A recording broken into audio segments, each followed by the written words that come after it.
Stephen Beaty was a self-professed warlock. As a Wiccan, he cast spells and had several dark demonic encounters. His trek to the dark side began in 2001, when his girlfriend had a miscarriage. When it didn't work out and the baby was stillborn, I was completely crushed. I had no idea where to go, where to turn. I couldn't think. All I could think about was how badly and how much I wanted this child. Stephen blamed God for his baby's death. It pushed me away from God because somebody told me that God had a reason for taking this child. And I thought, I don't want to have any part in a God who will take a child from somebody who wants it. Partly due to the miscarriage, his relationship with his girlfriend ended. Stephen was totally broken. He turned to drinking and drugs to mask the anger in his soul. I'd started getting into cocaine and prescription drugs, painkillers, antidepressants, and stuff like that. Stephen said he felt like an outcast until he entered the world of goth. That's where he met and married Dottie, who had 2 girls from a previous marriage. They didn't care what I was doing, they didn't care what I looked like, and they didn't care how I acted. I remember wearing 2 to 3 inch spikes around my neck, 3, 4 inch spikes on my wrist.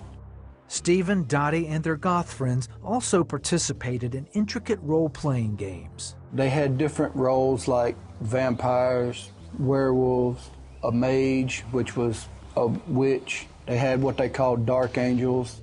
And that opened the door to something even darker, the occult. At first, I didn't want anything to do with it, but the more I hung out and the more I was there, I think I started searching for some kind of religious stability because I needed a set of beliefs to live by, and I didn't want to change my life. So Wicca kind of fit the bill at the time.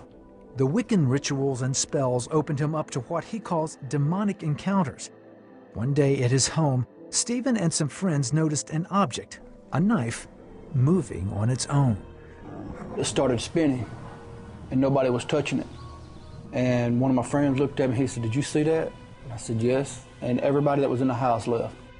Months later, he had an encounter he would never forget. In the dead center of my room, there was a dark figure, just kind of sitting like cross-legged. It was just sitting there looking at me, levitated off the floor. It gives you chills, and it was really scary. Stephen was terrified when he saw the power of Satan. He knew his life needed to change. Then one day, while attending his stepdaughter's soccer practice, he met another dad, a pastor, who invited him to church. I said, "I'm going to tell you why I don't go to church." I said, "I'm a witch. I believe in Wicca." And he looks at me and he says, "Well, how's that working out for you?" And I said, "Not too good." The pastor gave him a Bible, and Stephen began reading. And then on Easter Sunday, he went to church to see his stepdaughter sing in the choir. That was the day his life totally changed.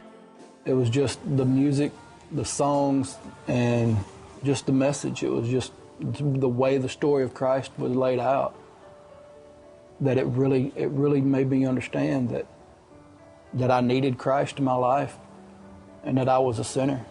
Stephen began to pray. I told God that I knew that I was wrong in the way that I lived, that everything about my life was wrong, and I needed forgiveness, and just wanted Jesus. I just wanted Christ in my heart and in my life. It was an overnight change. I had already given up almost everything from my past. I was still drinking, but it was like overnight. I didn't want to drink anymore. My language cleared up. Just the way that I carried myself, it was an overnight change. Others saw the change in Stephen too. Pastor Nate Blackledge explains. Anytime you talk to him, it just seems like the number one thing on his heart is what he can do to be used by God, to see God do a work in not necessarily his own life, but anybody's life that he comes in contact with. It's amazing. Stephen and Dottie have since had a child of their own. They're amazed at all that God has done for their family. Without His grace and His mercy, I wouldn't be here now. I just don't believe that I would have made it through what I've come through without Him. God is my strong tower. I find my strength in Him. Without Him, I am nothing.